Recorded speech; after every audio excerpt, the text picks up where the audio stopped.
नमस्कार सगळ्यांना. आपण कुडा देशकर गौब्राह्मण सहयोग डोंबिवली या उपक्रमाअंतर्गत जे दर दुसऱ्या शनिवारी प्रत्यक्ष डोंबिवलीला आपल्या सहयोग ऑफिसमध्ये आणि तसंच चौथ्या शनिवारी ऑनलाईन आपण लग्न इच्छुक मुलींना आणि त्यांच्या पालकांना भेटतो. विनयाताई, 1-2 मिनिटं व्हिडिओ चालू ठेवा.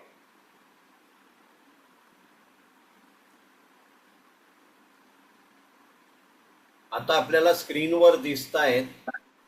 विनयाताई नमस्कार करा जरा. विनया सामंत, हां. त्याच्यानंतर पौर्णिमा खानोलकर. पौर्णिमा, जरा हात हात द्या. तुम्ही हात दाखवा, तुम्ही आत म्हणून. त्याच्यानंतर वैशाली प्रभू यांचा व्हिडिओ चालू होत नाही आहे. आणि हर्षद महाजन हे आपले 5 सभासद आहेत, आपल्याला दिसतील. मी मध्यम वयातला आहे, लक्षात घ्या. आपल्याकडे 80 वर्षापर्यंतचे कार्यकर्ते आहेत. आणि हर्षदचा धाकटा भाऊ हे एकदम ज्युनियर कार्यकर्ते. आणि हर्षदच्या सौभाग्यवती अशी ही 13-14 जणांची टीम आहे, जे आम्ही सातत्याने लग्नविषयक कार्यात आहोत. मग ते वेबसाईटवरचं रजिस्ट्रेशन असून दे, आपले वेगवेगळे मेळावे असून दे, ऑनलाईन मेळावे किंवा प्रत्यक्ष मेळावे, पुनर्विवाह इच्छुकांसाठी काम असावं, त्याच्यामध्ये ही सगळी मंडळी असतात. आता त्यांची एक थोडं नावं आणि चेहरे दिसावेत म्हणून मी हे तात्पुरतं सगळ्यांना दाखवलेलं आहे. इथून आपण आपल्या कार्यक्रमात सुरुवात करूया. आपण बघितलं की आज आपल्याकडे दर्शनाताई सामंत, ज्या कुडाळ देशकर गौब्राह्मण सहयोगच्या ट्रस्टी आहेत, त्यांची उपस्थिती आहे. त्याचबरोबर आपल्या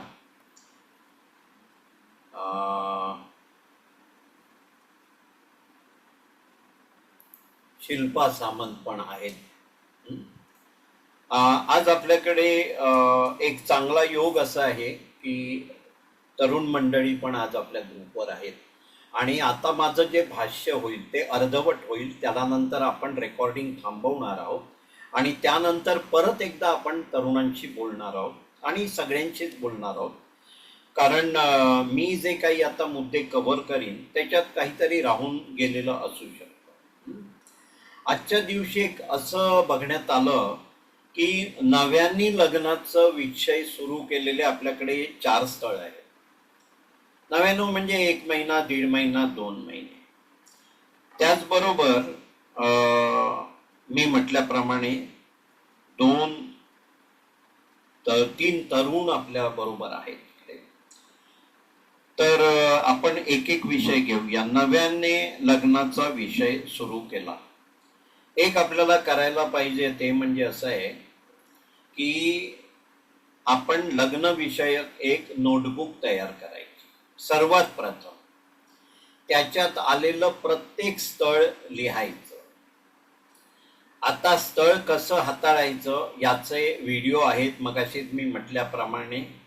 माझे आहेत म्हणून नाही आहेत, पण माझ्या मते ते आपल्या सगळ्यांच्या कामापुरते पुरेसे आहेत. तर पालकांसाठी वेगळं आहे, मुलामुलींसाठी वेगळं आहे, जनरल एक व्हिडिओ आहे.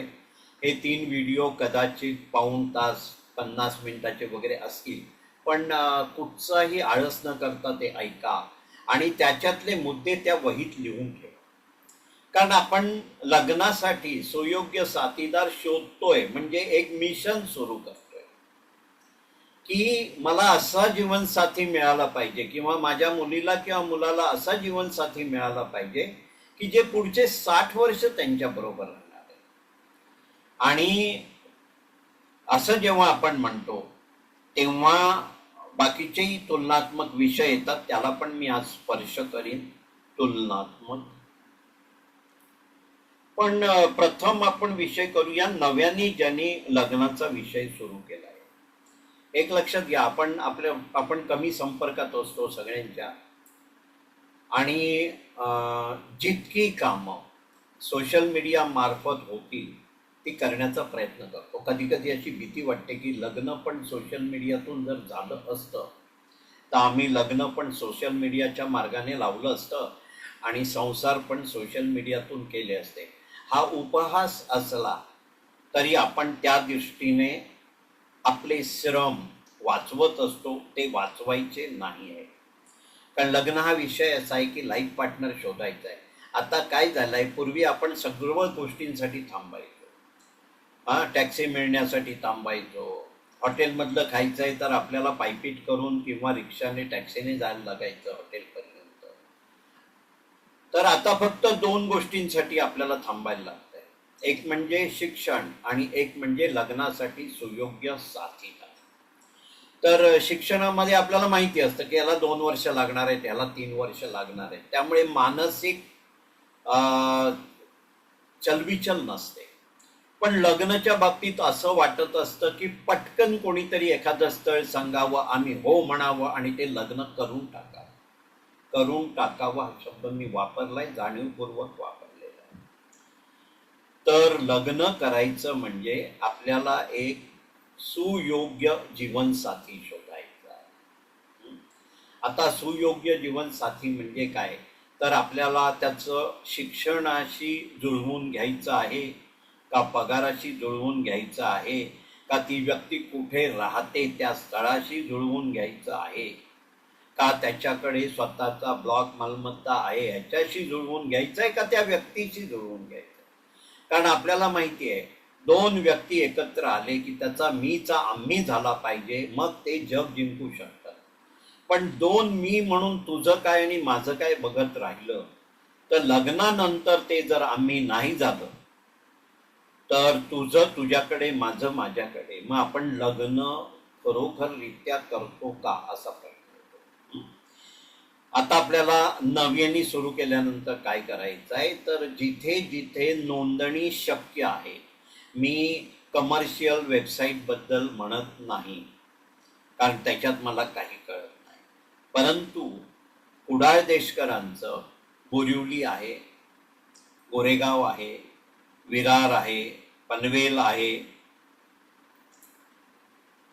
विक्रोळी, ठाणा मला कल्पना नाही, डोंबिवली आहे, त्याच्यानंतर पुण्याला आहे. पुण्याला उमाताई, जरी उमा नाही खाता येत आहेत तरी पुण्याचं जे कुडाळ देशकर संस्था आहे त्यांचं वेगळं सेल आहे. तसंच कुडाळला असणार आहे, कोल्हापूरला असणार आहे, बेळगावला असणार आहे, गोव्याला असणार आहे. प्रश्न असा येतो की डोंबिवलीचं स्थळ कशाला पाहिजे, डोंबिवलीत नोंदणी करणारं स्थळ. पण एक मनातलं काढून टाका की डोंबिवलीत नोंदणी हे सर्व देशातून, सर्व राज्यातून आणि महाराष्ट्राच्या सर्व कोपऱ्यातल्या नोंदणी डोंबिवलीत होतात. म्हणजे असं नसतं की आपल्याला फक्त डोंबिवलीची स्थळं डोंबिवलीत, बोरिवलीची स्थळं बोरिवलीत आहेत.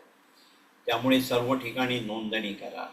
तिकडे प्रत्यक्ष जाऊन, आता डोंबिवलीच्या ठिकाणी जायची गरज नाही कारण वेबसाईटवर सर्व उपलब्ध आहे. बोरिवलीचं काही प्रमाणात उपलब्ध आहे, ते चौकशी करून घ्या.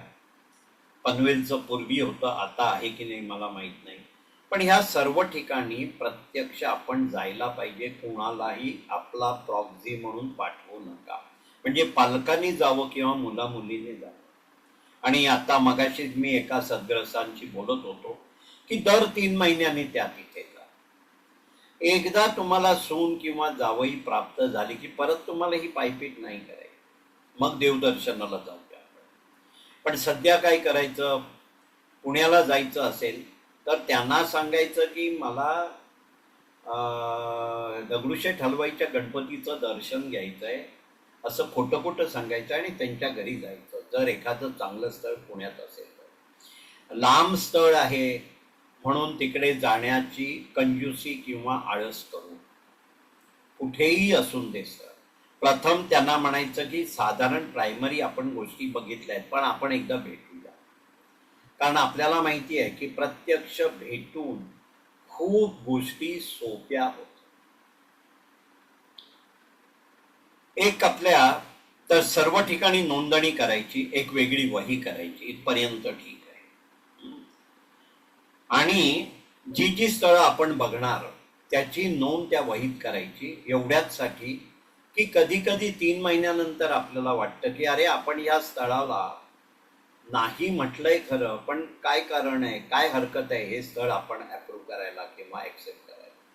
तर आपल्याला त्या माहितीवर परत जाता येतं आणि ह्याच्यात काय कमीपणा, मोठेपणा, कोण छोटं कोण मोठं असा प्रश्न नसतो. कारण एकदा लग्न झालं की तुम्हाला माहिती आहे ते फ्युजन होतं.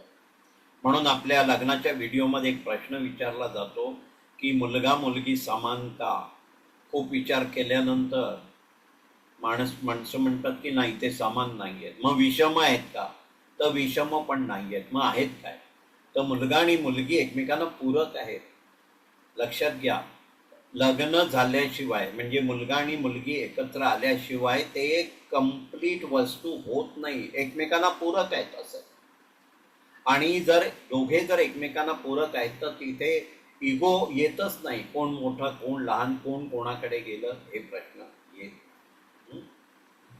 तर हा भाग झाला जे नव्याने सुरुवात केलेली. आणि सुरुवातीला जोर लागतो म्हणजे काय होईल, आपली जी ताकद आहे आपण या विषयाला लावलेली ही तेवढीच शाबूत राहील आणि आपण जास्तीत जास्त स्थळांपर्यंत पोहोचू शकतो. कारण सांगतो, उदाहरणार्थ एक तुम्ही डोंबिवलीमध्ये नोंदणी केली आणि गप्प बसला.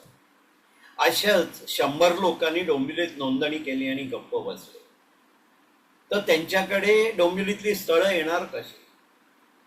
आता डोंबिवली बाजूला ठेवा, ऑनलाईन डेटा अवेलेबल आहे. आपण धरूया की गोरेगावला, तर आपल्याला गोरेगावला गेल्यानंतर तिकडे जो काही डेटा असेल त्याच्यातले एक 5-25 स्थळं लिहून काढायची शांत डोक्याने, शांतपणे. फोन नंबर लिहिण्यात गफला करायचा नाही. कुणालाही दुपारी 1 ते 4-5 मध्ये फोन करून सतवायचं नाही. कारण तुम्ही 1 ते 4 मध्ये चांदण्यात फिरण्याच्या समजा स्फूर्तीमध्ये असलात तरी ज्यांना आपण फोन करतो ते असतील असं. मस्त सकाळी प्रसन्न 9-10 वाजता वगैरे फोन करायचा किंवा रात्री 9 वाजता 8 वाजता फोन करायचा. म्हणजे व्यवस्थित आपल्याला समोरच्या माणसाकडून निवांत उत्तर मिळतात. जसे आपण समोरच्यांकडून निवांत उत्तर अपेक्षा करतो तशीच आपणही आपल्याला येणाऱ्या फोनना निवांत उत्तर दिली पाहिजे. उत्तर देताना वकील बनून उत्तर द्या, जज बनून देऊ नका. जज बनून देऊ नका म्हणजे ना, कुठेतरी आपण अर्धवट ऐकलेलं असतं, एक नाणी नको वगैरे. अर्धवट म्हणत नाही, पण आम्ही नाणी नाही, आम्ही ज्योतिषी नाही. हे काय नाडी वगैरे ह्याची काही प्रकरण आहेत ना, ती आपल्या ज्योतिषांना हाताळते सगळ्या. आणि ते कसं होतं माहितीये, नाही नाही आधी नाडी सांगा, आधी नाडी सांगा. मग नाही, आम्ही नाही सांगायला एवढी घाई करतो. कोणाच्या जीवावर करतो, आपल्या मुलामुलींच्या जीवावर. तसं करू नये. ऐकून घ्या ना. जसं समजा तुमचा कोणतरी मावस भाऊ, चुलत भाऊ, चुलत बहीण, मावस बहीण तुम्हाला फोन करते. आपल्या नात्यातली लोक असतील तर आपण इकडून तिकडून एकमेकांच्या नात्यात आहोत. आणि शांत आहे का, त्यांच्या मुलाचं किंवा मुलीचं लग्न हे आपली जबाबदारी पण आहे. आपल्याकडे अशी खूप स्थळं आहेत. आता एक सामंत म्हणून अंधेरीचे, त्यांच्या मुलीचं लग्न ठरलेलं आहे, पण ते आपल्याकडे असेच यायचे, म्हणाले माझा कोणाला उपयोग झाला तर करतो. नाशिकवरून एक ग्रहस्थ नेहमी आपल्या ऑनलाईनवर असायचे, ते इकडची सगळी स्थळं ऐकायचे आणि एकमेकांना पाठवायचे. हे काम आपण पण एकमेकांसाठी केलं पाहिजे. आपण सगळ्या पालकांचं, सगळ्या मुलामुलींचं जे आपली आहे हा जो भार आहे तो हलका केला पाहिजे. तर यामध्ये आपण सुरुवात कशी करायची ते झालं. व्हॉट्सॲपला कमीत कमी पद्धतीने हाताळा. मग अशी रेकॉर्डिंग चालू नव्हता तेव्हा मी आत्ता सांगतो. व्हॉट्सॲपवर येणारा आपला फोटो हा लग्न संबंधित विषयासाठी आहे ह्याचं भान असावं. आणि मुलामुलींना नाही कळलं, कारण काय आताची मुलं मुली आहेत ते या सगळ्यातून नाही गेली, पण त्यांच्या पालकांना कळतं असं मला वाटतं. तर ते कोणता फोटो पाठवतात हे जरा पालकांनी पण बघावं. मगाशी मी म्हटल्याप्रमाणे एखादी मोठी कार घेतली आपण, ऑडी घेतली, आणि त्याच्या एका कोपऱ्यात गाडीवर असा हात ठेवून फोटो काढला, तर तो कळत नाही की लग्न गाडीचं करायचं आहे का मुलाचं करायचं आहे. ही थोडी अतिशयोक्ती आहे, वाईट वाटून घेऊ नका. किंवा एखाद्या उंच टॉवरच्या समोर फोटो काढायचा, म्हणजे टॉवर अख्खा दिसला पाहिजे, त्याच्यात आपण आहोत 5% 3% उंचीला, तर ते कसं लग्नासाठी म्हणून फोटो कसं चालेल. तो एक प्रवास वर्णनातला फोटो छान काढा, हा एक भाग झाला. आणि तो सातत्याने बदला. कधी कधी आपला तोच फोटो आठवड्यातून 2दा ग्रुपमधून जर फिरला, मी व्हॉट्सअप ग्रुपबद्दल म्हणतोय, किंवा आपल्या वेबसाईटवर जर फोटो बदलता येत असेल तर तो बदलायचा. तर काय होतं, आपला प्रोफाईल नव्याने वाचला जातो आणि अगोदरच्या वाचना आणि नवीन वाचनामध्ये काहीतरी सकारात्मकता आली तर ते आपण अगोदर नाही म्हटलेलं लग्न होऊ शकतं. त्यामुळे लग्न होण्याच्या, सुयोग्य साथीदार मिळण्याच्या प्रोसेसमध्ये प्रत्येकाने एवढा कटाक्ष ठेवायला पाहिजे की आपल्या हातून एक पण चूक होता नाही. म्हणजे तांदूळ निवडताना एखादा पांढरा खडा जर चुकून गेला तर काय होतं जेवतानाही आपल्याला माहिती. तर चूक होता नाही, कारण ही एक जबाबदारीचा विषय आहे. आणि बरेचदा सांगितलं जातं, मगाशी कोणी सांगितलं की समोरून उत्तरच येत नाही किंवा काही कळत नाही विषय. म्हणजे होय सांगत नाही, नाही सांगत नाही, का नाही सांगत नाही. पण लक्षात घ्या, मगाशी म्हटल्याप्रमाणे मनुष्याचा सगळ्यात मोठा शत्रू आहे आय आणि इगो. आणि इगोच्या नादामध्ये आपण पटकन आधी नाही सांगतो किंवा समोरच्याला रिजेक्ट करतो. पण तुम्हाला जर बारकाईने बघितलं तर समोरच्याला हो सांगताना आपण खूप वेळ घेतो. आणि तेव्हा एखादं चांगलं स्थळ सटकलेलं असतं, आपण हो सांगायला वेळ घेतो, नाही सांगायला काही क्षण पण घेतो. तर ह्याच्यात थोडा बदल करायचा आहे प्रत्येकाने. आणि जे आपल्याला उत्तर पाठवत नाहीत, कदाचित आपल्याला उद्धट वाटतात, तर असं धरा की बरं झालं त्या घरात आपलं लग्न नाही झालं, असं देवाचे आभार माना. कारण आपण बरेचदा म्हणतो होतंय ते बऱ्यासाठी आणि ते देव करतो म्हणून. तसं धरून पुढे जा. नव्याने जे सगळं लग्नाची सुरुवात करतायत त्यांच्यासाठी खूप खूप शुभेच्छा. खरं सगळ्यांसाठी शुभेच्छा. पण हळूहळू कंजूसीत मार्गक्रमण करू नका. एकदम दिवाळीचा फराळ कसा करतो आपण, करंजा, चकली, शंकरपाळी, सगळे पदार्थ एकाच वेळेला, कडबोली वगैरे वगैरे. तर हा भाग झाला. मी एक तुलनात्मक विषय मगाशी घेतो म्हटलं की आपल्याला जीवनसाथी पाहिजे आहे. जीवनसाथीचं शिक्षण पाहिजे आहे का, त्याचा पगार किती आहे ते पाहिजे आहे का, किंवा तो राहतो कुठे ते पाहिजे आहे का. एक आपल्या अशाच एका 4थ्या शनिवारच्या सभेमध्ये एका पालकांनी असा विचार केला की मी असा स्थळ बघतोय जे माझ्या राहण्याच्या ठिकाण आणि माझ्या मुलीच्या लग्न नोकरीचं ठिकाण याच्यामध्ये असेल. आणि मी जसं बोलतोय तसं माझ्या भाषेमध्ये त्यांना समजावलं की आपल्याला एक सुयोग्य जीवनसाथी पाहिजे. मग ह्या विश्वात कुठेही त्यांनी राहून दे, ते राहणार, कारण ते एकटे नसणार आहेत, दोघे मिळून एक झालेले असणार आहेत. हा 2 मीचा आम्ही झालेला असणार आहे. तर तो विषय झाल्यानंतर दुसरे एक पालक त्याच सभेमध्ये होते. ते म्हणाले की खानोलकर, माझ्याही डोक्यात हा विषय होता पण तुम्ही तो काढून टाकला. त्यामुळे आपल्याला तुलनात्मक राहण्याचं ठिकाण, पगार याला थोडं महत्व द्या. पण थोडं महत्व दिल्यानंतर आपल्याला वाटतं की 40% हो आहे किंवा 30% होकार आहे, 70% नाही आहे. तुलनात्मक गोष्टीकडे बघून शिक्षण आलं, पगार आलं, राहण्याचं ठिकाण, घरात कोण माणसं वगैरे वगैरे. पण त्या व्यक्तीला भेटी झाल्या पाहिजे. आपण जेव्हा सुयोग्य जीवनसाथी म्हणतो तर मी नेहमी सांगतो की पालकांनी लवकरात लवकर आपल्या मुलांना ह्या भेटी घडवायला दिल्या पाहिजेत. बरेचदा ह्या भेटीबद्दल मी पुढे सांगतो, पण बरेचदा मला असे मुलांचे किंवा मुलींचे फोन येतात की काका, खरंच कळत नाही की हे ज्योतिषशास्त्राच्या कचाक्यातून सुटून आमच्यापर्यंत ना 1% सॉरी 10%, 12%च स्थळं येतात. म्हणजे 10 मध्ये 1 किंवा 2 स्थळं येतात. आणि मग असं वाटतं की ह्या पत्रिका बघण्याला किती स्थान द्यायचं. तर भेटीबद्दल आणि पत्रिकांबद्दल सांगतो. भेटी म्हणजे असं की आपलं 30% 40% जरी आपल्याला वाटलं की आपल्या तुलनात्मक गोष्टी जुळत आहेत, तर भेट करायला हरकत नाही मुला मुलींनी. तब्बल कमीत कमी 1-1.5 तासाच्या 3 भेटी झाल्या पाहिजे. 3 का? तर कुठच्याही पहिल्या भेटीमध्ये कितीही स्वतःला बोल्ड समजली तरी मुलगी ओपन होत नाही. हे निसर्ग दत्त आहे. मी बोल्ड आहे म्हणून आपण बोल्ड नाही म्हणत. मी नैसर्गिक आहे आणि निसर्ग दत्त एक स्त्री आहे. त्यामुळे खरं काम हे दुसऱ्या आणि तिसऱ्या मीटिंगमध्ये होतं. आता हे काम काय? तर एकमेकांना भेटण्यामध्ये तुझं लग्न माझं लग्न, तुझं कामकाज माझं कामकाज, तुझं शिक्षण माझं शिक्षण, ह्या गोष्टीतला कोणताही विषय येता नाही. लग्न विषयक एक पण विषय असतात.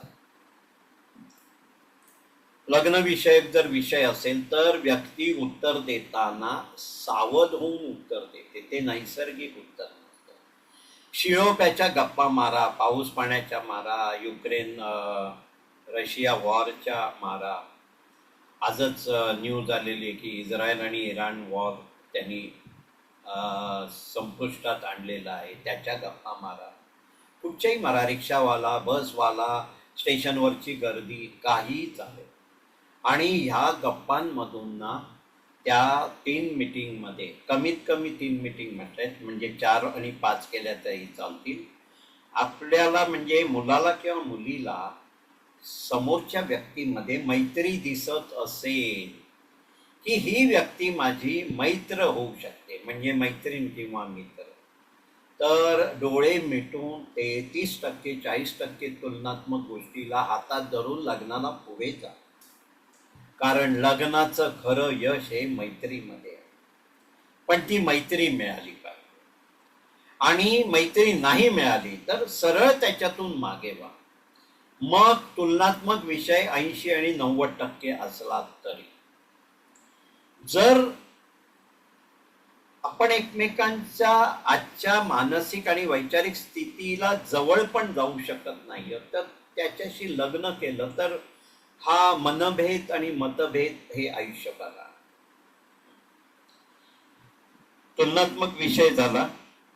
आणखी एक विषय आपल्याला ज्योतिषाचा करायचा आहे, मग आपण पुढे जाऊया. ज्योतिषाचं म्हणजे असं मी नेहमी सांगतो की आपले शरद उपाध्याय हे सांगतात.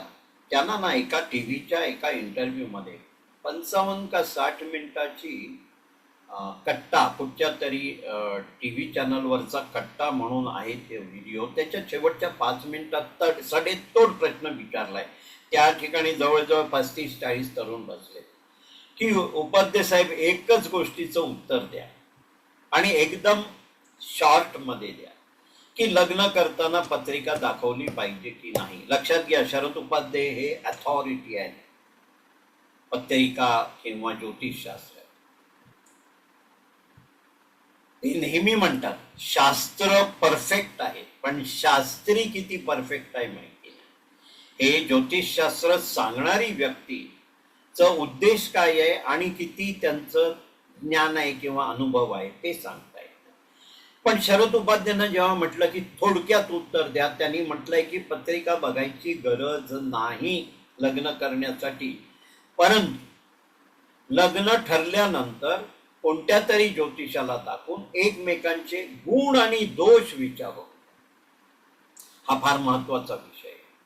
गुण दोष विचारणं म्हणजे काय की जेव्हा मी माझ्या 23 वर्षाच्या लाईफ कोच म्हणून कारकिर्दीमध्ये प्रत्येकाचं सॉर्ट अनालिसिस घ्यायचो, म्हणजे स्ट्रेंथ आणि विकनेसेस किंवा माझे गुण काय आणि माझे दोष काय हे समोरच्याकडून लिहून घ्यायचो, तेव्हा मला जाणवलं की प्रत्येक चांगल्या माणसामध्ये 1/3 दोष आणि 2/3 गुण असतात प्रत्येक चांगल्या व्यक्तीमध्ये. आणि हे प्रमाण जिथे बदललं आहे, दोष 1/3 पेक्षा जास्ती आहेत आणि गुण कमी आहे, तिथे प्रॉब्लेम. त्या व्यक्तीत प्रॉब्लेम आहे म्हणून त्या नात्यात प्रॉब्लेम. तर शरद उपाध्ये सांगतात, पत्रिका न बघता लग्न ठरवा, फक्त नंतर एकमेकांचे गुण आणि दोष समजून घ्या. एकमेकांचे दोष पदरात घ्या, पोटात घ्या आणि गुणांचं कौतुक करा आणि संसार करा.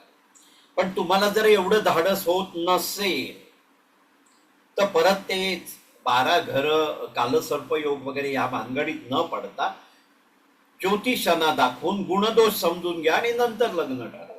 ते असं नाही सांगत आहेत, कारण ते म्हणतात शास्त्र करेक्ट आहे, फार मायन्यूट आहे, पण शास्त्री किती, त्याचा उद्देश काय आहे, त्याचं ज्ञान काय आहे आणि त्याचा अनुभव काय आहे ह्याच्यावर अवलंबून. तर ह्या गोष्टी झालेल्या आहेत. ह्याच्यातून आपण पुढे एका विषयात येतो की बाहेर देशात मुलं आहेत आणि इथून पालक व्हॉट्सॲप किंवा फेसबुकद्वारे माहिती पाठवतात. त्याबद्दल मगाशी मी म्हटल्याप्रमाणे फोटो हा पूर्ण आधार नसतो, आपल्याला माहिती आहे. आपण आपल्या चांगल्या प्रकारच्या मोबाईलमधून फोटो काढला तर एखाद व्यक्ती फार गोरी दिसू शकते आणि लाईट अरेंजमेंट बरोबर नसेल तर ती काळी दिसू शकते. आपल्याला जरा गंमत बघायची असेल तर मी दाखवतो. आता त्या दिवशी असंच मी कुठच्या तरी ह्याला होतो आणि हा बघा, मी माझ्या समोरचा लाईट बंद केला आणि हा आता लाईट चालू केला. तर तो बाहेर देशातला एक मनुष्य होता. पटकन म्हणाला, अरे तो तुमच्या ग्रुपमध्ये युरोपियन कोण होता? आता मी त्यांना युरोपियन दिसलो ह्या लाईटमुळे आणि ह्या स्क्रीनमुळे. म्हणजे हे इल्युजन आहे, हे करेक्ट दर्शन नाही. त्यामुळे व्हॉट्सॲपवर आपण फोटो पाठवतो. पूर्वी माहिती आहे, लग्नासाठी फोटो काढायचा म्हणून स्टुडिओमध्ये आपण वेगळे जायचो आणि स्टुडिओतला मनुष्य आपला आहे तसा आणि लग्नासाठी योग्य असा फोटो काढायचा. त्यांना माहिती असायचं की अनुवटी किती वाकडी करायचे, तोंड किती वरती करायचंय, खाली करायचंय वगैरे वगैरे फोटोला. तर फोटो व्यवस्थित पाठवा. दुसरं ना, मागे माझ्याकडे एक पालक आले होते, कारण मी कोविड पासून माझी ऑफिस म्हणून प्रॅक्टिस बंद केली आहे, ऑनलाईन चालू आहे. पण पालक एक आले होते आणि ते मला म्हणाले, काय गरज आहे, माहिती आहे ना खानोलकर जग किती पुढे गेलाय, व्हिडिओ कॉन्फरन्सिंग लावायचं आणि एकमेकांना बघून घ्यायचं मुलांनी आणि मुलींनी. मला कळत नाही, आम्ही बाजारातल्या पालेभाजीच्या जुड्या पण त्यांनी जर सांगितलं 8 आण्याला 2 तर आपण 8 आण्याला 3 मागतो. भाजीपाला आहे का लग्न म्हणजे? की उरकून घ्यायचं. टेक्नॉलॉजी पुढे गेली, काही गरज नाही. तंगडतोड करा, एकमेकांपर्यंत पोहोचा. बाहेर देशात कोण असेल तर येणार तेव्हा शांतपणे आपल्या मीटिंगा अरेंज करा, घाई करू नका. घाई करून काय होईल माहितीये, आपल्याला ना प्रथम, मी हा थोडा नकारार्थी बोलतोय, मी आयुष्यात कोणालाही नकारार्थी बोलू नका सांगतो, मी पण नाही बोलत. पण आपण म्हणतो लग्न जुळत नाही, लग्न जुळत नाही. एकदाचं लग्न जुळलं मग डोक्यावर विषय येतो, अरे हॉल बुक करायचंय, ह्याचं करायचंय, दागिने हे सगळं करायचंय, तो लोड येतो. तो एकदा होतो, लग्न होऊन जातं आणि मग विषय येतो, जर काही धुसफूस सुरू झाली तर आपण अगोदर पासून केलेले श्रम आहेत ना, ह्याच्यातली ऑर्डर कुठेतरी बिघडली होती हे आपल्याला आठवायला लागतं. शांतपणे व्यवस्थित लग्न ठरवा, वेळ काढू नका, पण वेळ पुरेसा द्या. त्यामुळे बाहेर देशातली स्थळं हाताळताना आपल्याला कसं आहे, सगळंच पाहिजे, कारण नंतर 60 वर्ष नांदायचं आहे. इथून जर आपण रिव्हर्स इंजिनिअरिंग केलं तर या सगळ्या गोष्टी बघायला पाहिजे. तर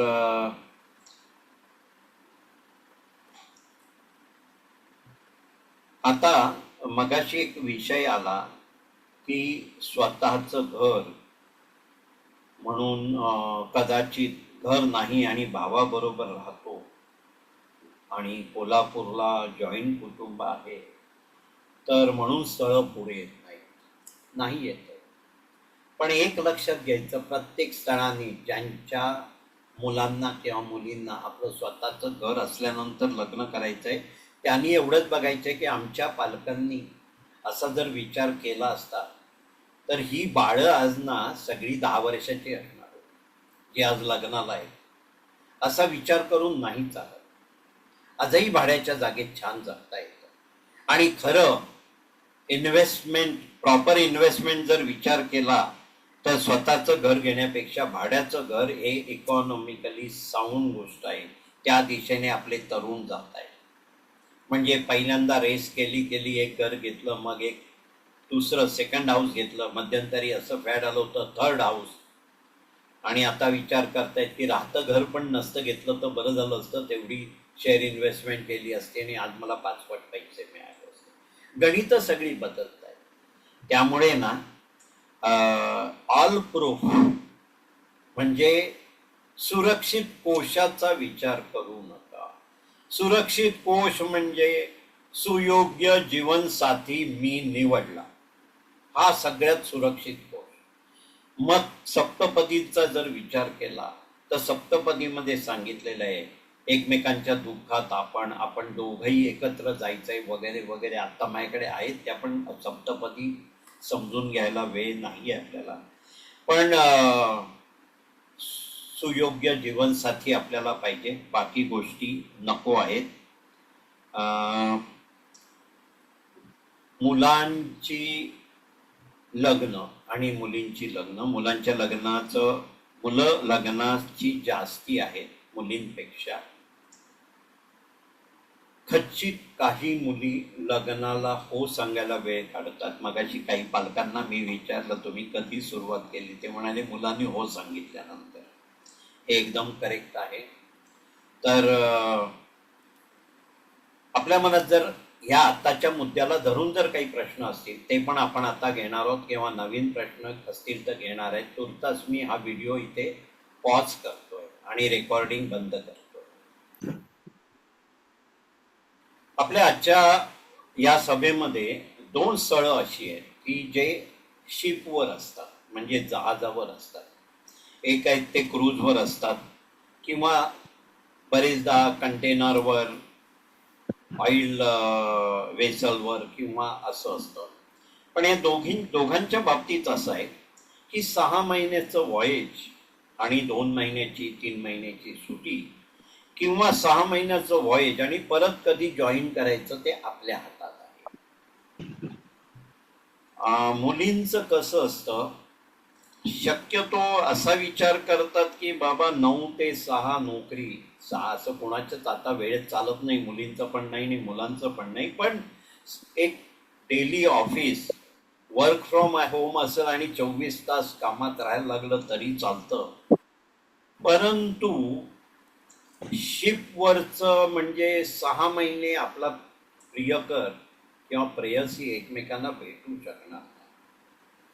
मी प्रियकर आणि प्रेयसी हा शब्द इथे का वापरला, कारण आपण लोकांच्या दृष्टीने नवरा बायको झालो तरी आपण एक प्रियकर प्रेयसी असतो आणि एक घट्ट मित्र असतो.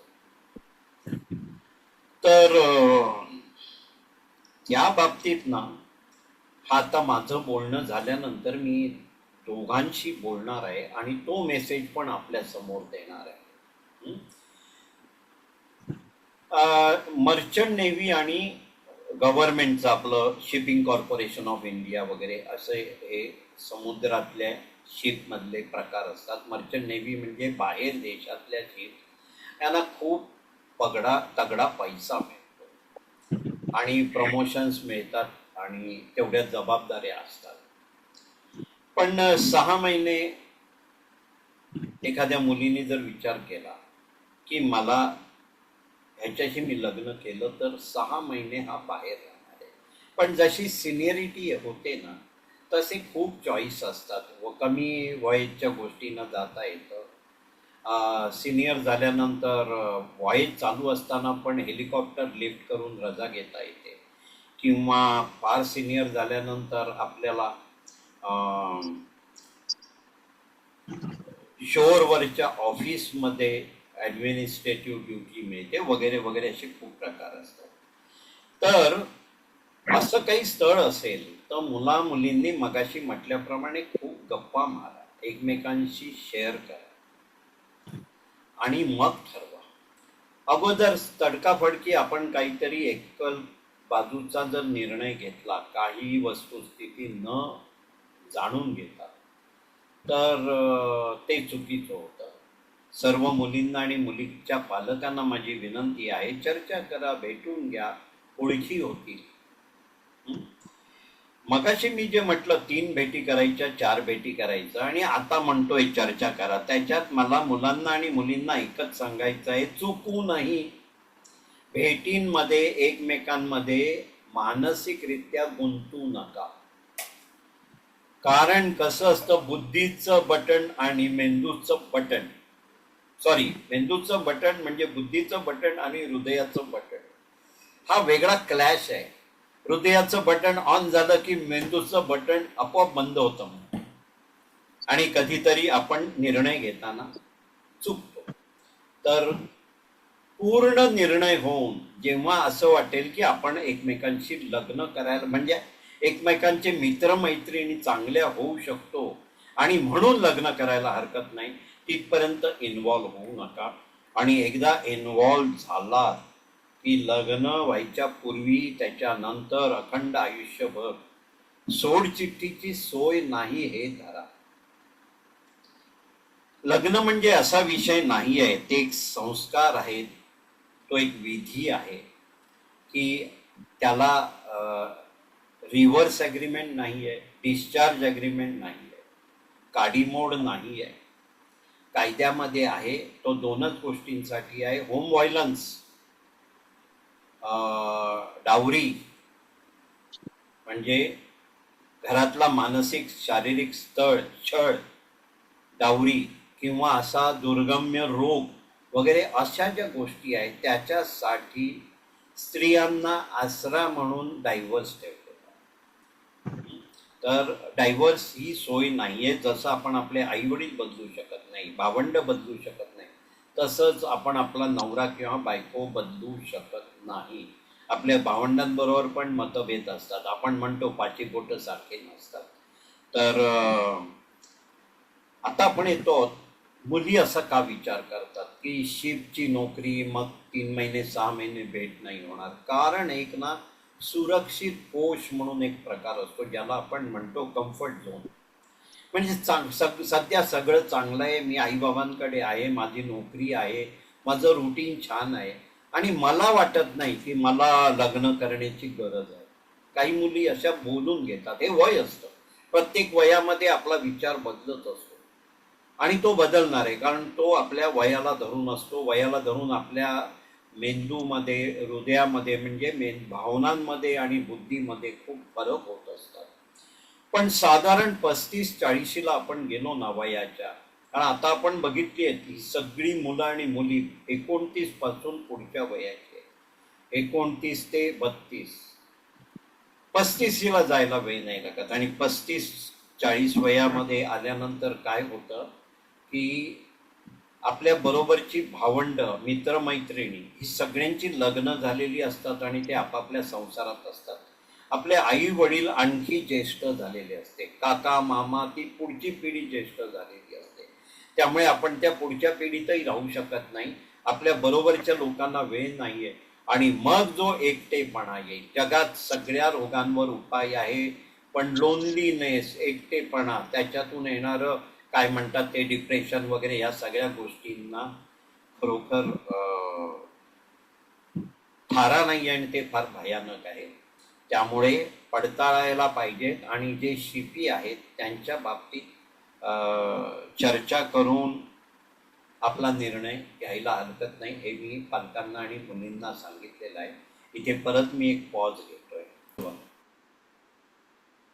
हॅलो, नमस्कार. मी तेजस अभय पाटकर. मी सध्या एक क्रूज शिपवर काम करतो आहे. मगाशी खानोलकर साहेबांसोबत बोलताना एक विषय होता की जर मुलगा किंवा मुलगी क्रूज शिपवर काम करतायत तर त्यांच्या साथीदाराला त्यांच्यासाठी 6 महिन्याची म्हणजे वाट बघावं लागत असेल. त्यासाठी एक ऑल्टरनेटिव्ह पण आहे. जर आपण करिअर सिलेक्शनसाठी क्रूज शिपवर अप्लाय केलं, जसं फायनान्स मध्ये ऑप्शन्स असतात किंवा टुरिझम सेक्टरमध्ये ऑप्शन्स असतात किंवा एनी ऍडमिनिस्ट्रेटिव्ह डेस्क जॉब पण खूप असतात. त्याच्यामध्ये अप्लाय केलं तरी आपल्याला म्हणजे एकत्र वॉयज करताना म्हणजे शिपवर एकत्र नोकरी भेटू शकते. सेम कॅबिन्स भेटतात, वेकेशनही एकत्र भेटतं आणि म्हणजे तुम्हाला स्वतः म्हणजे टाइम स्पेंड करायला पण ते पण एक चांगलं ऑप्शन आहे. थँक्यू. लक्षात घ्या, आज आपल्या बरोबर तेजस पाटकर आहेत. हा बऱ्याच जणांचा विषय आहे की माझा मुलगा हा शिपवर असतो. आता तेजस क्रूजवर आहेत. शिपचे प्रकार वेगवेगळे असतात. ऑइल कॅरी करणारे असतात, बल्क केमिकल कॅरी करणारे असतात, वगैरे वगैरे. शिपवर क्रूज शिपमध्ये हॉस्पिटॅलिटी हा एक्स्ट्रा एक भाग येतो आणि तेजस हॉस्पिटॅलिटी सेक्शनमध्ये आहे. पण बाकी अदरवाईज शिपमध्ये ॲडमिनिस्ट्रेशन म्हणजे कॅप्टनपर्यंतची पोझिशन आणि टेक्निकल म्हणजे आपण त्याला सेकंड ऑफिसर, फर्स्ट ऑफिसर म्हणतो, हा टेक्निकल भाग येतो. तर हे जे वरचे 2-3 टॉपची प्रमोशन्स आहेत, तिथे इतर शिपवर आपल्याबरोबर आपल्या स्पाऊसला म्हणजे बायकोला नेणं शक्य असतं, जे 6 महिने शिप याच्यात व्हॉयजमध्ये असते त्या काळात. पण तेजस पाटकरने एक छान मुद्दा सांगितला. त्यांनी आपल्या एका मित्राचं उदाहरण दिलं की त्याचं लग्न झालं, ती मुलगी ट्रॅव्हल बिझनेसमध्ये होती आणि लग्न झाल्यानंतर तिने क्रूज रिलेटेड जे काही आपल्याला एज्युकेशन घ्यायचं आहे ते घेऊन त्याच क्रूजवर अप्लाय केला आणि ते दोघंही एकाच क्रूजवर एकाच वेळेला सुटी मिळून एकच केबिन शेअर करून उत्तम रीतीने आपलं क्रूजवरचं लाईफ पण करत आहे. हा एक ऑप्शन मला नवीन वाटला आणि म्हणून मी तेजसना रिक्वेस्ट केली की तुम्ही तो इतरांना सांगा. तेजस, खरोखर हा एक छान ओपनिंग सांगितलेला आहे आणि त्यामुळे आपण बघूया कोणाला त्याचा फायदा मिळतो.